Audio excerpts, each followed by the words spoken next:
हालांकि पुख्ता प्रमाण नहीं है इसके, जैसा कि हेल्थ मिनिस्ट्री बता रहे, डॉक्टर वीके पॉल ने कहा था कि अभी इस पे पुख्ता जानकारी नहीं है, मुझे एक बात और इसलिए हम ऐसा नहीं कह सकते हैं। एक चीज फिलहाल होता तो है मैं फिर से खारिज कर रहा हूं, ऐसा एक होता है एक्शन।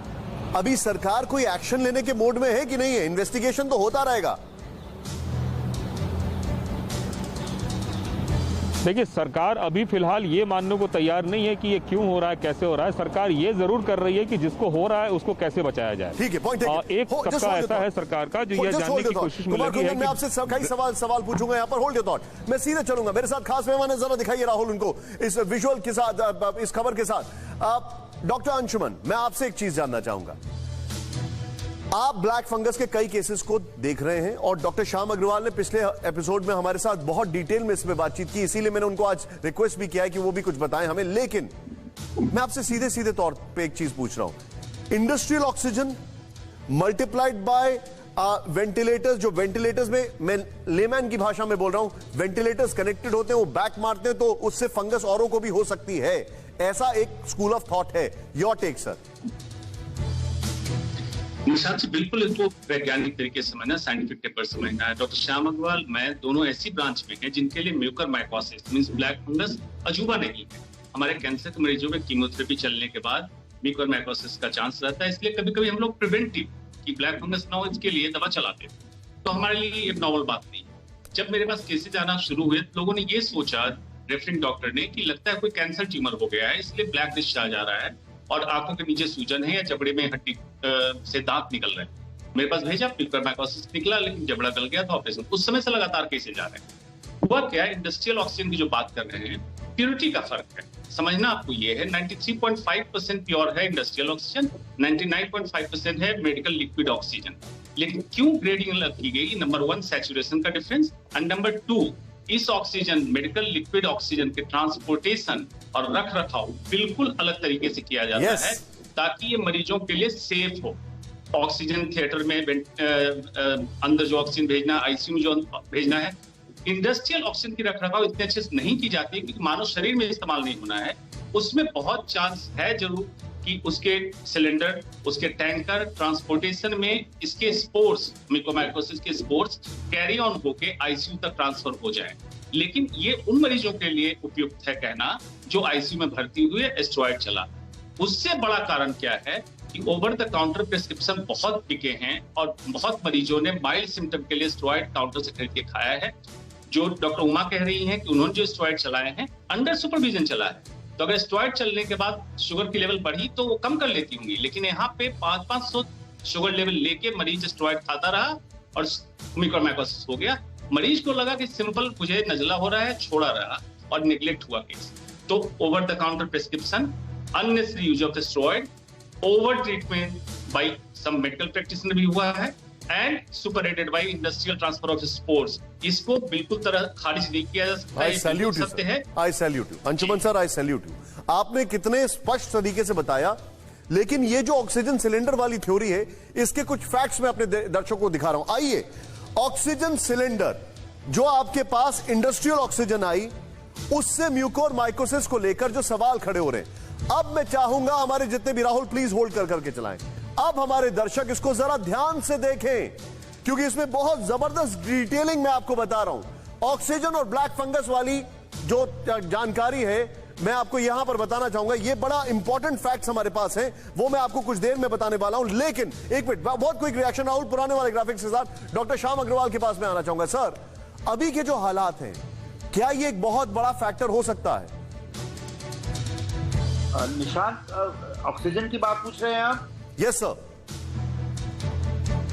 देखिए, डॉक्टर अंशुमन ने काफी एक्सप्लेन किया है कि इंडस्ट्रियल ऑक्सीजन और मेडिकल ऑक्सीजन के बीच में जो डिफरेंसेस हैं, जो मेडिकल ऑक्सीजन रहती है उसको ह्यूमिडिफाई करना पड़ता है और वो 99.5% प्योर होती है और उसकी ट्रांसपोर्टेशन बहुत ही केयरफुली।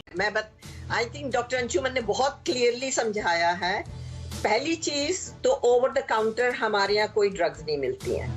जो लोगों को शुरू में टेलीविजन देख के या व्हाट्सएप यूनिवर्सिटी से पता चला था कि कॉर्टिसोन लेना बहुत जरूरी है, तो कई लोग जैसे ही कोविड पॉजिटिव हो गए, वैसे ही उन्होंने अपने आप कॉर्टिसोन लेना शुरू कर दिया, इसकी वजह से आपका ब्लड शुगर बढ़ गया। उसके ऊपर फिर आपको अगर ऑक्सीजन कंटामिनेटेड ऑक्सीजन मिली है तो इन्फेक्शन हो गया। यहाँ पे इनमें से कोई भी चीज पॉसिबल नहीं थी। दूसरी चीज कि चाहे अगर हम देखें जहां से ऑक्सीजन पिकअप की गई है, जैसे ट्रांसपोर्ट करके दी गई है, फिर वो हॉस्पिटल में आई है और फिर हॉस्पिटल से पेशेंट में गई है। वाली बात है, ब्लैक फंगस से बचाव कैसे करें? कोरोना मरीजों को स्टेरॉइड की सही खुराक सही समय तक दी जाए। नंबर 1, चेंज करें। म्यूकोरमाइकोसिस से संक्रमित होने पर सबसे पहले ब्लड शुगर लेवल को कंट्रोल करना चाहिए। चेंज करें बड़ा तेजी से। कोरोना से ठीक होने के बाद लगातार ब्लड शुगर की जांच करते रहना चाहिए। नेक्स्ट, चेंज करें। अगर ऑक्सीजन ले रहे हैं तो ह्यूमिडिफायर के लिए साफ पानी का इस्तेमाल करें, सलाइन वाटर। नेक्स्ट, चेंज करें। एंटीबायोटिक्स, एंटी फंगल दवा और स्टेरॉइड्स के इस्तेमाल बिना डॉक्टर की सलाह के ना करें। यह बड़ा इंपॉर्टेंट है। राहुल, खाली इस ग्राफिक्स के साथ very quick reaction doctor Anshuman के पास। सर, मैं आपसे एक चीज समझना चाहूंगा और मैं प्योरली ब्लड शुगर लेवल की बात कर रहा हूं। आईसीएमआर ने कल यह कहा कि ब्लड शुगर लेवल कोविड का एक साइड इफेक्ट हो रहा है, जहां पर blood sugar level short up कर रहा है कंसिस्टेंटली कोविड नेगेटिव होने के बाद भी। ऐसे में ब्लैक फंगस का खतरा, कैसे लोग अपने आप को दिमाग से सॉर्टेड रखें? क्योंकि देखिए डर बहुत ज्यादा है, मैं उस डर को किल करना चाहता हूं। निशांत, बहुत अच्छी बात पूछी है। पैनिक हो गया है। ब्लैक फंगस चल ही रहा था। पटना से कल 4 केसेस रिपोर्ट हुए व्हाइट फंगस के। वो भी हम लोग के ऑन्कोलॉजिस्ट के लिए कॉमन चीज है, कैंडिडा एल्बिकेंस बोलते हैं। उसके लिए पैनिक नहीं होना है। आपको क्या है, 4-5 ऐसे रोगी जिनको कोविड का संक्रमण हुआ है वो खास ध्यान दें। डायबिटिक वाले, कैंसर वाले, अगर ऑर्गन ट्रांसप्लांट हुआ है, किडनी ट्रांसप्लांट, लिवर ट्रांसप्लांट हुआ है, या लंबे समय से ऑटो इम्यून डिजीज के लिए स्टेरॉइड आपका चल रहा था और कोविड के टाइम भी आपको चलाना पड़ा। अगर आपका इलाज छोटे सेटअप में हुआ है, मैं कारण बता दूंगा, उन मरीजों को मैं कहता हूं कि कोविड से रिकवरी के बाद कम से कम 4 हफ्ते मास्क लगाएं। ब्लैक फंगस के स्पोर्स वातावरण में उड़ रहे हैं, आपके अंदर जा सकते हैं। नमी वाली जगह में ना जाए, खासकर पार्क में घूमने जाते हैं जहां केले के पेड़ हो, बरगद का पेड़ हो, दरख्त हो, वहां म्यूकोरमाइकोसिस के स्पोर्स ज्यादा मिलते हैं, वहां ना जाएं। सुबह के टाइम घर का वेंटिलेशन बढ़ा दें, धूप जब निकल रही है तो वेंटिलेट हो और नमी जाए आपके घर से, इसलिए धूप आने दीजिए। बाथरूम टॉयलेट का एरिया जो टैंपिंग एरिया है, जहां से ब्लैक दीवारों पे देखते हैं काला काला धब्बा हो जाता है, उन एरिया को क्लीन कराइए, पेंट कराइए। वो ब्लैक फंगस का साइट हो सकता है। ये सब प्रिवेंशन हो। कोई भी तकलीफ हो तुरंत आप रिपोर्ट कीजिए डॉक्टर को, ताकि आप सर्जरी के स्टेज में ना पहुंचे, दवा से आपको रोक लिया जाए। चूक कहां हुई, क्यों इस बार ब्लैक फंगस ज्यादा बढ़ा, पिछले साल कोविड में क्यों नहीं बढ़ा? Over the counter prescription number 1। Number 2, इसको एक दिन में कंट्रोल कर सकते हैं। आज हम चाहें कंट्री में रूल बना दें कि ओवर द काउंटर दवा नहीं मिलेगी। दूसरा, ऑक्सीजन का अफरा तफरी जब मची तो लोग कहीं से भी जाके इंडस्ट्रियल ऑक्सीजन सिलेंडर पर लाके घर पे रखने लगे। उनको कुछ नहीं पता था सिलेंडर कैसे कॉन्टामिनेट करना है, डिकॉन्टामिनेट करना है, क्लीन करना है। घर पे ऑक्सीजन का इस्तेमाल हुआ। छोटे छोटे अफरा तफरी की हालत में अस्पताल को 10 बेड 20 बेड का बिल्डिंग में बेड रख के अस्पताल बना दिया गया। ओवरनाइट परमिशन मिल गई, तो वहां पे डॉक्टर थे ही नहीं, पैरामेडिकल स्टाफ को बुला के ट्रीटमेंट कराया गया। वो कैसे स्टरलाइजेशन का ध्यान देगा? उसकी भी गलती नहीं है, लेकिन सरकार का पुख्ता इंतजाम नहीं था, तैयारी नहीं थी। ऑक्सीजन क्राइसिस हुई, इंडस्ट्रियल ऑक्सीजन को आपने डाइवर्ट किया। तो जो 8 दिन में ऑक्सीजन क्राइसिस ओवर कर सकती है सरकार, तो पूरे 1.25 साल में क्यों नहीं की? तो ये चारों पहलू को सरकार का काम करती, तो आज ब्लैक फंगस सर, मैं कहूंगा अपने दर्शकों को कि ये हम लोग थोड़ी देर में ट्वीट कर रहे हैं, यूट्यूब पे जा रहा है। डॉक्टर अंशुमान ने जो कहा है, डॉक्टर श्याम अग्रवाल ने कहा है और प्रोफेसर सुषमा जी ने जो कहा है, मैं चाहूंगा कि आप इन सारी क्लिप्स को रिकॉर्ड कर लें, इनको सेव कर लें और बार बार देखें, पैनिक ना करें।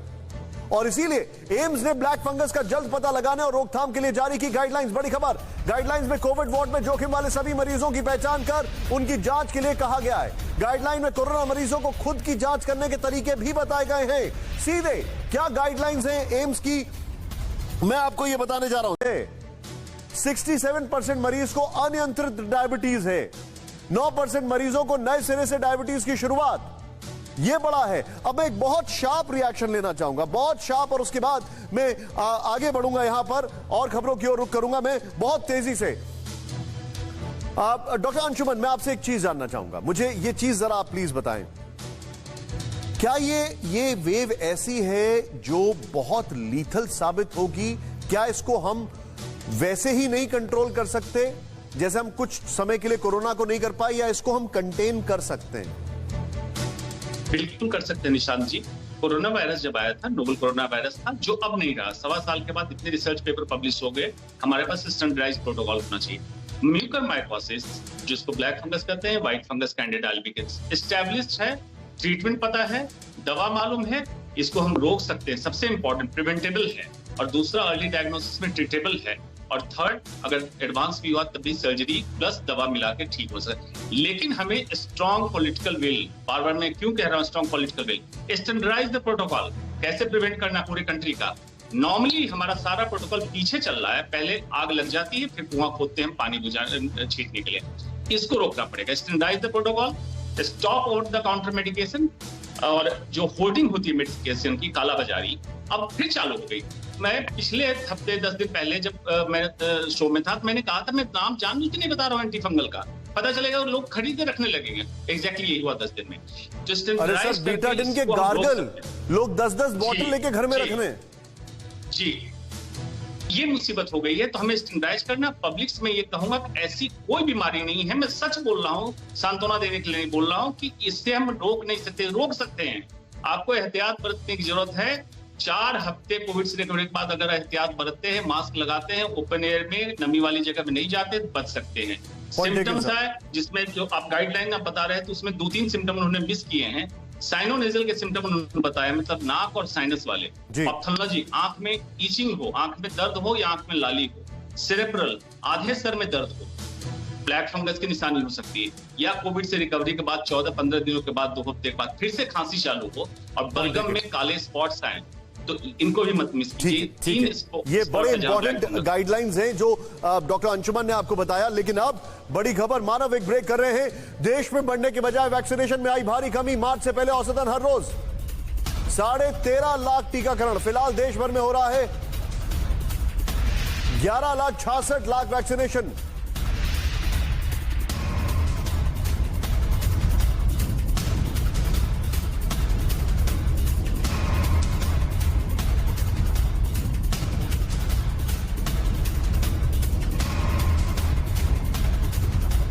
ये इस वक्त की बड़ी खबर, मैं आपको सीधे इसके कुछ फैक्ट्स दिखा रहा हूं। आइए जरा यहां पर कुछ फैक्ट्स मैं आपको बता दूं। बड़ा तेजी से वैक्सीनेशन बढ़ने के बजाय कम हो रहा है देश में।